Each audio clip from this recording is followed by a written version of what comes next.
Nagpahanumdom ang Iloilo Provincial Health Office sa publiko nga halungan gid ang ikaayong lawas samtang nagahilapit ang Pasko kag ang bag-ong tuig.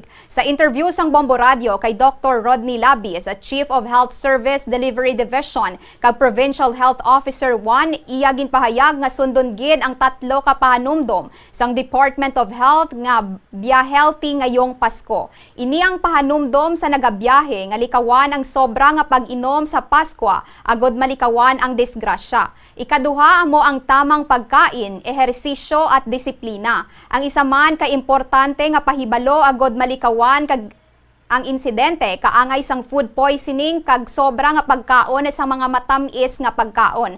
Ang ikatatlo naman amo ang iwas sa paputok para kompleto at ligtas sa mga disgrasya. Kung sa diin ginarekomendar ang paggamit sang mga alternatibo nga pampagahod kaangay sa mga bagay nga patik-patikon, sound system kag torotot. Sa liwat para sa mas healthy kag safe nga Christmas celebrations, mag-healthy handaan, magbiya healthy kag mag-iwas paputok.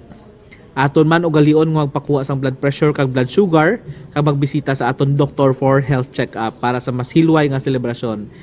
Hindi gid naton pagkalipatan man nga inumo ng aton nga mga maintenance nga bulong sa insakto nga oras. So sa tanan man nga tion, aton siguraduhon nga may kopya kita sang emergency hotlines sang aton mga barangay kag munisipyo para sa mapadasig nga koordinasyon sa tiyempo sa mga emerhensya.